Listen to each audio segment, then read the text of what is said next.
Skylar Ballatin, and today I'm going to be teaching you about how the fire cycle works in pine forests, specifically in pine forests up in the Sierra Nevada mountain range up in California.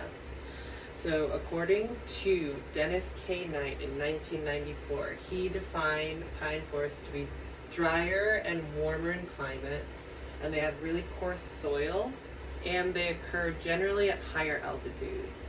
And these all play a factor in the rate of water evaporation. As we all know, water evaporates at a lower temperature at higher altitudes, so there's just less water to go around. You can also see over here, you see the sunlight hitting the soil, it's getting really, really hot, and there isn't as much water as you would generally think in a forest. On top of that, pine forests also are home to pine trees, which are different from other trees. These are gymnosperms. These have cones like this if you want to pass these around. And they're specially adapted to fires. Pine forests are known for their periodic cycles of burning, and I know there's a lot of bullet points here, but I'm going to break down the fire cycle into 3 easy steps. First, we have growth. At first there are few, if any, plants after a fire, and anything that is out there is a fast ruderal grower, like a grass or something. Shortly after, you'll have woody bushes and other trees following after, but first you do have those grasses growing. Second, you have the accumulation step, where the rate of plants dying and littering the forest floor will outpace the rate that they're decomposing. This causes an accumulation of fuel for the next fire that's going to happen. And then that third step is going to be burning. All that's really needed is a spark to get things going.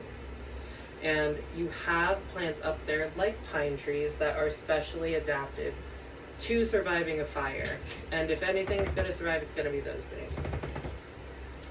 And now, you may be under the idea that, we cause forest fires. Smokey the Bear is very influential in that way. But, as according to Chao Shi, when he was studying amber back in Myanmar in 2022, he found this fossil of Eophylica, which is really, really close to Phylica plants. And these things are also adapted to surviving through a fire. And so it's pretty clear to see that if a plant from the mid-Cretaceous, when Triceratops were walking around the earth, was adapted to a fire, it's definitely not because of us that the fire cycle exists. Plants have been burning for millions of years, but that does not mean our actions have had no consequence. According to Stephen J. Pine in Time magazine back in 2026, he wrote that in 1942, due to the fear of fire bombings from Japanese sources and domestic sources, they came up with Smokey the Bear. And as time went on, they developed his brand to be more of a, anti-forest fire idea. And that really resonated with the children of the time, even though the forestry community kind of knew the opposite. And they knew that getting rid of good fires had set us on a path to economic instability. The overcrowding of trees led to a faster spread of fire, it was harder to manage, and it was just too much work for us.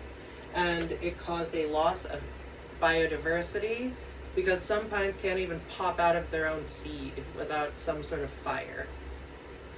And now we have forests that are similar to Yosemite today. You have a denser tree cover, you have less sunlight hitting that floor, you have more nutrients accumulating into the soil. And now you have a higher volume and a higher density of things in one area, which is leading to the worst forest fires that we have been seeing year over year.